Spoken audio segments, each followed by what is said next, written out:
Hello everybody, my name is Oliver Walls and welcome to another video on my channel today. Today is a reaction video for last week's championship predictions. Now obviously this is the first one of the season. I'm sorry I haven't been doing them, especially this week. I'm sorry I couldn't put it out earlier because I've been busy and I've been editing videos.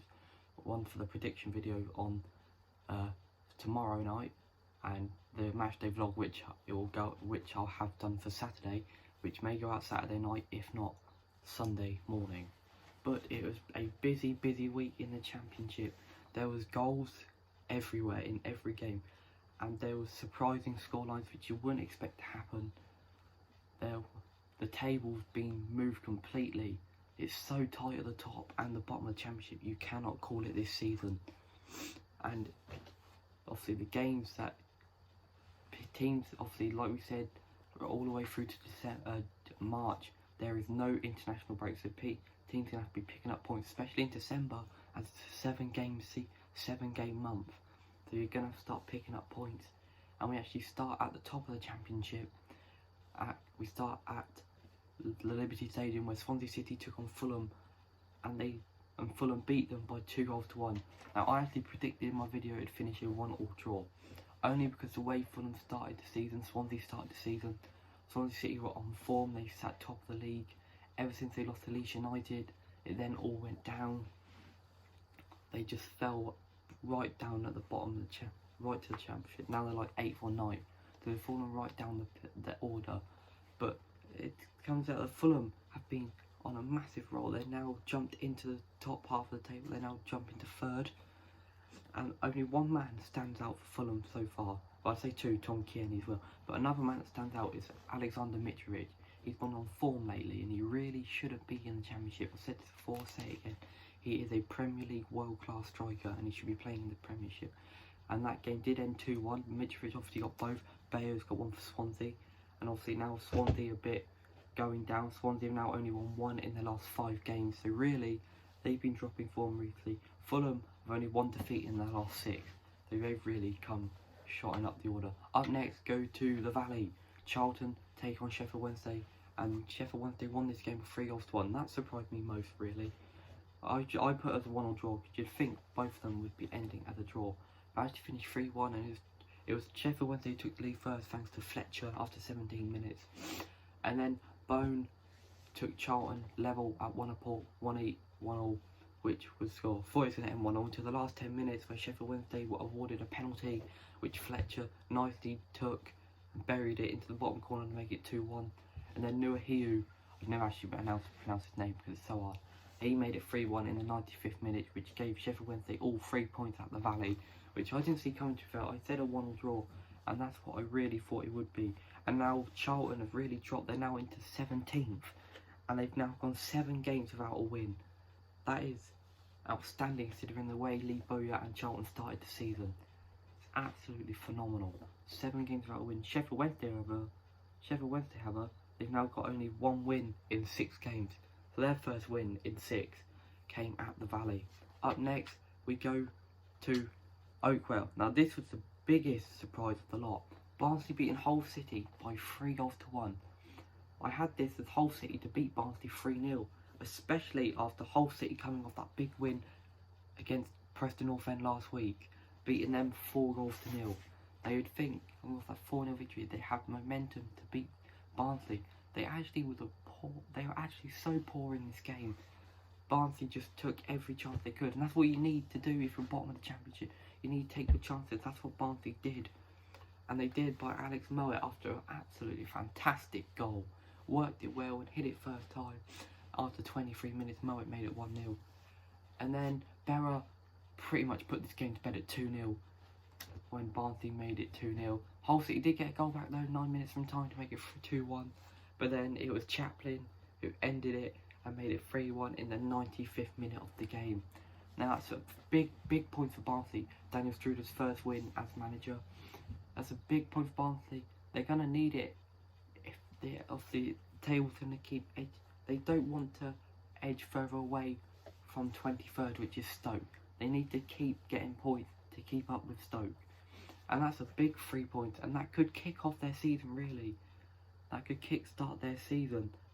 And to be honest, that is their first win since, and now obviously for Barnsley, only the second win of the season. Their first win since the opening day of the season, where they beat Fulham 1-0 at Oakwell. So they've really got something from this game. Hull City now, they've only had 3 away wins this season, so their away form has been absolutely poor. And you think Hull City really need to start picking up points. They've now dropped down to 12, only 4 points off the playoffs though. But they really need to start picking up form if they want to get somewhere in the championship, reach the top 6. Up next, then we go to Birmingham City. They take on Millwall. That finished a 1-1 draw. I did have Birmingham City to win this game after the way Gary Rowett's been putting Millwall on the away form, but Millwall actually surprised me here. They were the better side out of both teams. Millwall took the lead after 60 minutes thanks to Williams, which was a great goal, which gave them the lead after with half hour to play. And then Clark Salter gave Birmingham the equaliser with 10 minutes to play to make it 1-1, and that did finish at a 1-1 draw. But for Birmingham City now that leaves them 15th, and it leaves Millwall into 13th. So again, 2 close teams, and you can see why it ended as a 1-1 draw, because of how close they are in the table. So now that's Birmingham have now only gained 3 points out of 5 games. That's not the best, considering Birmingham City, you'd think they'd be right up there. They were last season, finished 8th or 9th, but they need to be right up. They need to finish right up there. Millwall now, that's their first away win of the season. Their first away win of the season under their new manager, Gary Rowett. Only 1 away win this season under Gary Rowett, and all season for fact. And Millwall really need to start picking up points as well if they want to edge the top 6. Up next, we go to the big game that saw a lot of goals. Brentford 7, Luton Town 0. Oh my word, I did not see this coming. I saw Luton would lose this game because I predicted 2-0. Didn't see 7 goals coming from this game. It was 5-0 at the break thanks to Bruma, Watkins, Jensen and De Silva with 2. And then in the second half, it was 2 penalties that gave Brentford the 7 goal lead. And now Brentford have been on form of late. 14 goals they've scored in 6 games, and they're only 1 point off the playoffs now. That's tremendous the way Brentford are coming to this season. And Luton Town now, that leaves them only 1 win in 7, so they've been dropping off form as well. So they need to start picking up some points this season to want to edge from the bottom 3, because they've now dropped into the bottom 3. Up next, Ashton Gate, more goals. Bristol City 5, Huddersfield Town 2. I had Bristol City to win this game by 1-0. It was Brownhill who gave Bristol City the lead after just 11 minutes thanks to Josh Brownhill, and then Congolo made it 2-0 with an own goal. Huddersfield took the lead. Huddersfield got a goal back to make it 2-1 from Grant, and then Eliasson did just a minute later made it 3-1, and then obviously 4-1 from Williams, and that was 4-1, and you see it was over at half time. And then it was 5-1 just after the break for Andreas Weimann and Georgiou, and then Bakuna gave Huddersfield a consolation to make it 5-2. But it was over at half time, and like I said, Lee Johnson has done a fantastic job under Bristol City. The Gate going like this, they could really be going up into the top 6, stay in that top 6 area, which they are now, and scoring goals like that for fun against teams like that, just ridiculous. Now, but the Bristol City have only won 2 in their last 6. So they've been dropping form recently, but they have been scoring goals to keep them in the top 6 hunt. And Huddersfield have 6 points from the last 6 games. If anyone needs to pick up points, it's Huddersfield Town, because they're edging close to the bottom 3 as well. And then Derby County, they take on QPR at Pride Park. Martin Waghorn gave Derby the lead after 23 minutes from a free kick. Hit that first top corner, absolutely superb.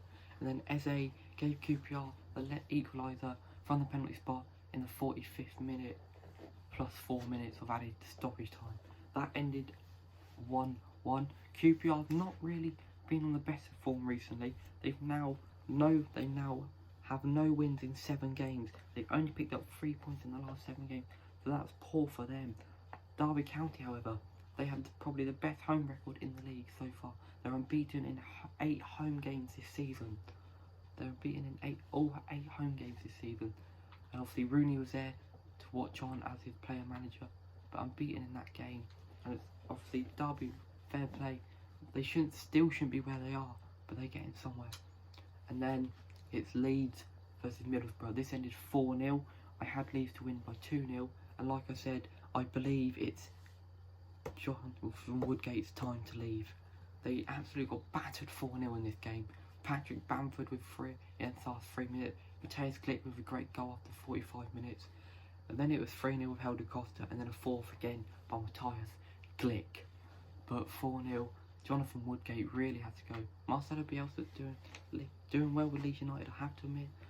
Obviously, every season they're in that top half, but they just seem to drop in the playoffs and then lose in the playoffs every season. Sometime I can see how in the next couple of seasons Leeds will be in the Premier League. They are a Premier League club. They will be getting there. Middlesbrough, however, stayed 20th, but only a point above the relegation zone. And it's Middlesbrough who really need to start picking up points. And like I said, I don't think Jonathan Woodgate has long left to survive as manager, so they need to start picking up points. Cardiff, we then go to Nottingham Forest. They got beaten at home by goal nil by Cardiff City. I did not see this coming. Obviously, Neil Harris, Cardiff's new manager. But in my prediction video, I didn't say I said that it's the wrong time to face Forest. Forest being absolutely fire, scoring goals left, right, and centre for Lewis Grabban. But I did not see this coming at all. Cardiff City beating Forest by the 1-0. The only goal of the game came from Mendes Lang.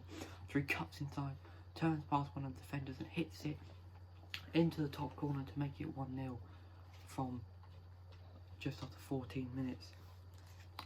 But now, obviously, for Forest, that's 2 wins in 6 games, so they've been dropping recently. 7 points from Cardiff, though. 7 points from 4 games under Neil Harris, and both of them wins have been 1-0. So they've been getting points there as well. Up next, we go to Stoke City. They took on Blackburn Rovers, and you thought from this game Stoke were going to get a point.